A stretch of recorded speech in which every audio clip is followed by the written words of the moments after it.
Hello दोस्तों, मैं हूं Kashdeep Verma. Hindi voice notes YouTube channel में आपका स्वागत है। दोस्तों, आज के इस वीडियो में हम लोग वीरता पुरस्कार के बारे में पढ़ेंगे। वीडियो स्टार्ट करने से पहले आपसे एक रिक्वेस्ट है, अगर अभी तक आपने हमारे चैनल हिंदी वॉइस नोट्स को सब्सक्राइब नहीं किया है तो प्लीज चैनल को सब्सक्राइब करें और बेल नोटिफिकेशन को ऑन जरूर करें। तो चलिए आज का क्लास स्टार्ट करते हैं।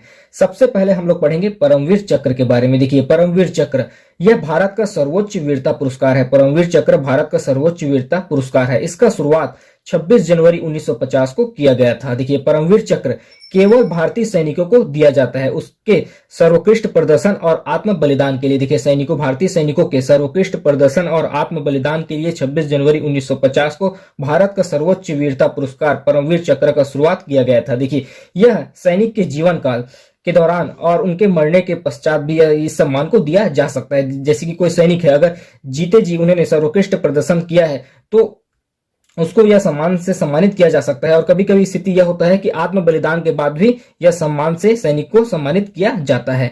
देखिए, यह तत्कालिक राष्ट्रपति के द्वारा दिया जाता है। परमवीर चक्र का डिजाइन सावित्री खानोलकर उर्फ सावित्री बाई के द्वारा किया गया था। देखिए, परमवीर चक्र का जो डिजाइन है वह सावित्री बाई ने डिजाइन किया था। देखिए, 15 अगस्त 1947 से 1950 तक भारत अपना संविधान रचने में व्यस्त रहा। देखिए, 15 अगस्त 1947 से 1950 तक भारत अपना संविधान रचने में व्यस्त रहा। तो इससे पहले जो 1950 से पहले जो भारत पाकिस्तान का युद्ध हुआ था उसमें जो सैनिक जिन्होंने सर्वोत्कृष्ट प्रदर्शन और आत्म बलिदान दिया था, तो प्रथम संस्करण में उन सैनिकों को सम्मानित किया गया। देखिए, भारत पाकिस्तान के युद्ध में जो शौर्य प्रदर्शन करने वाले वीरों को सर्वप्रथम परमवीर चक्र से सम्मानित किया गया था। उसके बाद देखते हैं ये मेडल कैसा होता है। देखिए, यह मेडल गोलाकार होता है जिसके बीच में एक राष्ट्रीय चिन्ह बना होता है और चार ओर यहाँ पर 1 2 3 और ये चार स्थान पर इंद्र का वज्र बना हुआ होता है और पीछे में हिंदी और इंग्लिश में परमवीर चक्र लिखा हुआ रहता है। ठीक है, इसको यूनिफॉर्म के बाएं ओर बैगनी रिबन के साथ लगाया जाता है। उसके बाद नेक्स्ट देखते हैं हम लोग महावीर चक्र। देखिए, ये भारत का दूसरा सर्वोच्च वीरता पुरस्कार है। इसका शुरुआत भी 26 जनवरी 1950 को हुआ था। यह महावीर चक्र केवल भारतीय सैनिकों को ही दिया जाता है और इसका डिजाइन भी सावित्री बाई के द्वारा किया गया है। यह चांदी का बना हुआ मेडल रहता है जिसमें एक और राष्ट्रीय चिन्ह और एक और कमल अंकित होता है। देखिए, महावीर चक्र भारत का दूसरा सर्वोच्च वीरता पुरस्कार है। इसका शुरुआत 26 जनवरी 1950 को हुआ था। यह केवल भारतीय सैनिकों को दिया जाता है। इसका डिजाइन भी सावित्री बाई के द्वारा डिजाइन किया गया था। यह चांदी का बना हुआ मेडल रहता है जिसमें एक और राष्ट्रीय चिन्ह और दूसरी ओर कमल अंकित रहता है। इसको यूनिफॉर्म के बाईं ओर बैगनी रंग के रिबन के साथ लगाया जाता है। उसका नेक्स्ट देखते हैं वीर चक्र। देखिए, यह भारत का तीसरा सर्वोच्च वीरता पुरस्कार है। वीर चक्र भारत का तीसरा सर्वोच्च वीरता पुरस्कार है। यह भी केवल सैनिकों को दिया जाता है। यह चांदी का बना हुआ मेडल होता है जिसके एक तरफ सितारा दूसरी ओर कमल अंकित रहता है। इसको भी यूनिफॉर्म के बाईं ओर नीले और केसरी रंग के रिबन के साथ लगाया जाता है। वीर चक्र भारत का तीसरा सर्वोच्च वीरता पुरस्कार है, केवल भारतीय सैनिकों को दिया जाता है। इसको यूनिफॉर्म के बाईं ओर नीले और केसरी रंग के रिबन के साथ लगाया जाता है। उसके बाद नेक्स्ट देखते हैं हम लोग अशोक चक्र।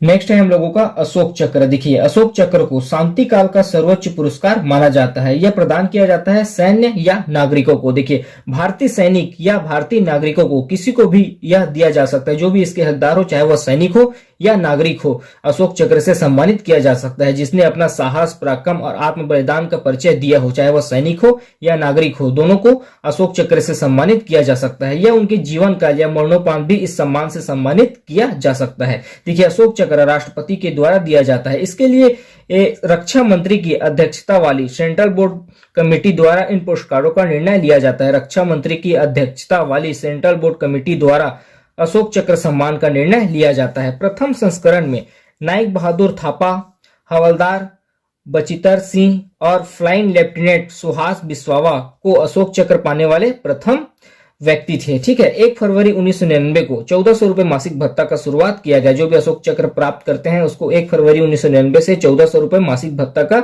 निर्णय लिया गया था। 2022 में ASI बाबूराम को अशोक चक्र से सम्मानित किया गया। उसके बाद नेक्स्ट देखते हैं कीर्ति चक्र। देखिए, कीर्ति चक्र को शांति काल का दूसरा सर्वोच्च पुरस्कार माना जाता है। कीर्ति चक्र को शांति काल का दूसरा सर्वोच्च पुरस्कार माना जाता है। यह भी भारतीय सैनिक या भारतीय नागरिक किसी को भी दिया जा सकता है जो इसके हकदार हो। साहस, पराक्रम और आत्म बलिदान के क्षेत्र में यह दिया जाता है और यह भी जीवित या मरणोपरांत भी इस सम्मान से सम्मानित किया जा सकता है। उसके बाद नेक्स्ट है शौर्य चक्र। देखिए, शौर्य चक्र सैन्य बलों और नागरिकों को साहस, पराक्रम और आत्म बलिदान के लिए दिए जाने वाला वीरता पुरस्कार है। देखिए, यह वीरता पुरस्कार सैनिक और भारतीय नागरिक किसी को भी दिया जा सकता है। तो इस पार्ट में हम लोगों ने वीरता पुरस्कार के बारे में पढ़ा। अभी के लिए इतना ही, धन्यवाद।